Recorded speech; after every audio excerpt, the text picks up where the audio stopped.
Hello everyone, welcome to my channel story time by MHK। देखो मत, जल्दी से करो सब्सक्राइब। तो फ्रेंड्स, एपिसोड की शुरुआत में हम क्लेयर को देखते हैं जो कि अपने इन जख्मों को देख रही होती है जो कि इसके पिछले एपिसोड में आए थे। अब जब ये बाहर जाती है तो हमें पता चलता है कि ये अभी भी मैड के घर में ही है। तब मैड इससे बात करते हुए इसे बताता है कि अब ये विल्सन फिस्क के पीछे जाने वाला है, क्योंकि इसे इसकी खबर एक रशियन असैसिन से मिली थी और विल्सन कुछ ना कुछ तो गलत कर रहा है, पर क्लेयर भी इसकी मदद करती है। और अब जब ये बातें कर रहे होते हैं तो यहाँ से अंदाज़ा लगाया जाता है कि मैड और क्लेयर आपस में प्यार करते हैं और मैड इसे प्यार करके काम पर चला जाता है। वहीं पर हम जेम्स को देखते हैं जो कि वेल्डरमी के पास जाता है। सबसे पहले तो ये इससे इसके भाई के बारे में पूछता है और इसे अभी ये नहीं पता था कि विल्सन फिस्क ने एनाटोली को मारा है। तभी यहाँ पर एक आदमी आता है जो कि वेल्डरमी से बोलता है कि मुझे पता चल गया है कि एनाटोली कहाँ पर है। और इसके बाद एनाटोली की बॉडी को, जिसका सर कटा हुआ था, इसे रूम में लाया जाता है और जेम्स इस पर इसे रिएक्ट करता है कि जैसा कि वो खुद भी सदमे में चला गया हो। अब वेल्डर में जब एनाटोली की बॉडी को देखता है तो इसे काफ़ी ज़्यादा गुस्सा आता है और अब जब ये इसकी पॉकेट चेक करता है तो इसमें इसे एक काला रुमाल मिलता है, जिसे देखकर जेम्स बोलता है कि हो ना हो ये इस ब्लैक मास्क वाले आदमी का ही काम है। और अब हम समझ पाते हैं कि जेम्स और विल्सन का असली प्लान क्या है। वो चाहते हैं कि वेल्डर में जल्दी से जल्दी इस काले मास्क वाले आदमी को ढूंढे और इसका प्लान कामयाब हो जाता है, क्योंकि वेल्डर में सभी लोगों को बोल रहा था कि तुम्हें इतने साथ ही काम छोड़कर इस काले मास्क वाले आदमी को ढूंढना होगा। वहीं हम विल्सन फिस्क की गाड़ी को धुलते देख पाते हैं जिससे इसने एनाटोली को मारा था। तभी वहां दूसरी गाड़ी से विल्सन और जेम्स पहुंचते हैं और बाकी सभी लोगों से बातें करने लगते हैं, जिसमें गांव और 2 लोग और शामिल थे। पर जैसे ही गांव को ये पता चलता है कि विल्सन ने एनाटोली को मारा है तो गुस्से में आ जाता है, क्योंकि वो दोनों ही गांव से सबसे ज्यादा ड्रग्स खरीदा करते थे। तब विल्सन बोलता है कि अब ये वेल्डरमी को भी मारकर इसकी जगह ले लेगा, जिससे ये इसकी पावर हाथ में लेकर बाकी सबका भी फायदा करवाएगा। ये सुनने के बाद सभी लोग मान जाते हैं और अब जब ये यहाँ से जाने लगता है तो विल्सन गांव को रोककर इससे मदद मांगता है और सीन कट होकर एक टैक्सी पर आता है जो कि इन्हें रशियंस की थी और इसमें से एक लड़का बैठा हुआ था जो कि ब्लाइंड था और गांव का जानने वाला भी। तभी यहाँ पर मैड पहुँच जाता है जिसने अपना काला सूट पहना हुआ होता है और वो यहाँ पर इसको मारता पीटता हुआ विल्सन के बारे में जानने की कोशिश करता है। अब एक आदमी को मारने के बाद इसको पता चलता है कि एनाटोली की मौत भी हो गई है और वेल्डरमी अब इसके पीछे है और अब इतने में ही यहाँ पर पुलिस पहुँच जाती है। इस वजह से मैड को यहाँ से भागना पड़ता है। तब पुलिस भी इस आदमी को पकड़ लेती है, इसे भी मैड मार रहा था।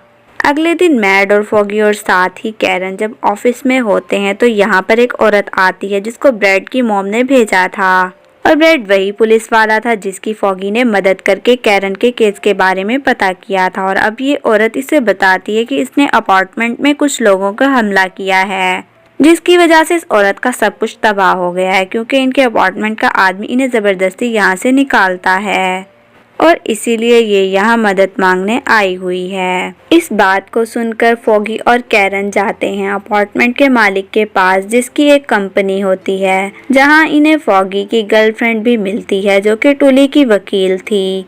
टुली जो कि इस अपार्टमेंट का ऑनर था, इसीलिए ये सब आपस में बैठकर बातें करने लगते हैं। अब अगले सीन में हम लोग मैड को देखते हैं जो कि पुलिस स्टेशन में आया था और वो ब्रेड से बातें करता हुआ बहाने से इस रशियन बंदे की बातें सुन रहा होता है जो कि पुलिस स्टेशन के कब्जे में था। तभी ये पुलिस वालों से छूटने के पीछे से इसे विल्सन के बारे में बताने लगता है और जैसे ही ये इसका नाम लेता है तो पुलिस वाले इसका नाम सुनते ही नाटक करने लगते हैं कि रशियंस इनकी बंदूक छीनने की कोशिश कर रहा था और इसीलिए ये शूट कर कर इसे बोलते हैं कि कुछ भी हो जाए तुम्हें इसका नाम नहीं लेना था, क्योंकि इसका नाम कोई नहीं जानता और ना ही इसका नाम कभी किसी ने लिया है। कसम से इस डायलॉग को सुनने के बाद मुझे हैरी पॉटर की याद आ गई।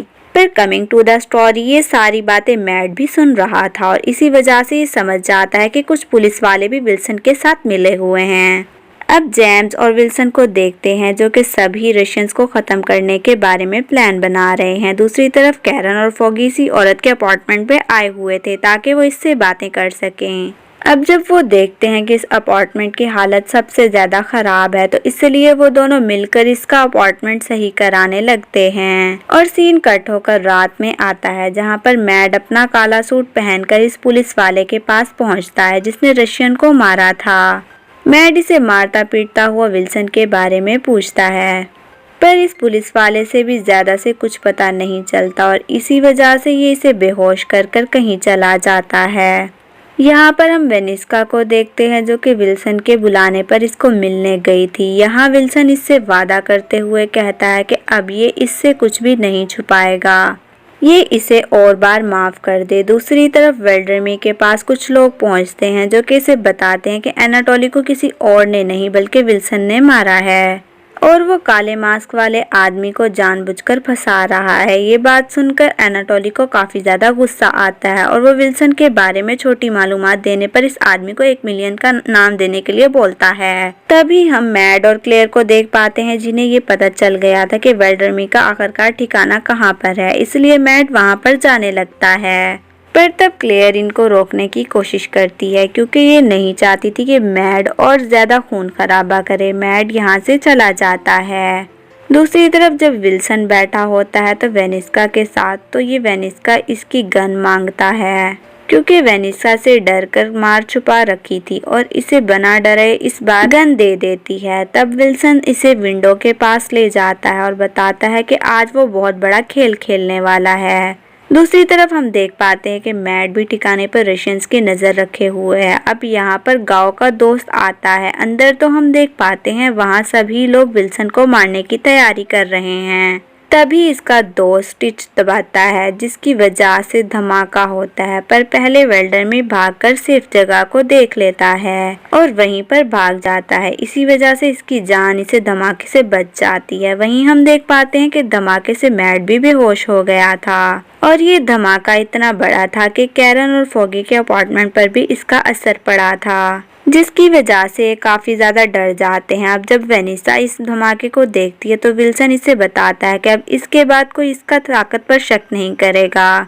इस पर वेनिसा भी यहाँ में सर हिलाती है। दूसरी तरफ वेल्ड्रेमी जख्मी हालत में जब यहाँ इसे अपने साथियों के साथ भाग ही रहा होता है, तभी यहाँ पर डेयरडेविल की आंख खुल जाती है और इसे ये रोकने के चक्कर में इसे मारता पीटता है और बोलता है कि मैं तुम्हें इसलिए मार रहा हूँ क्योंकि तुमने क्लेयर को किडनैप किया था। और तब ये यहाँ पर पुलिस वाले पहुँच जाते हैं और क्योंकि इन्होंने इन्हें चारों तरफ से घेर लिया था तो इसी वजह से इन्हें अपने सर पर हाथ रखने पड़ते हैं। और फ्रेंड्स, इसी के साथ यहीं पर हमारा एपिसोड एंड हो जाता है। अगर आपको हमारी ये वीडियो पसंद आई हो तो हमें कमेंट बॉक्स में लाजमी बताएं। Thanks for watching. अल्लाह हाफिज़।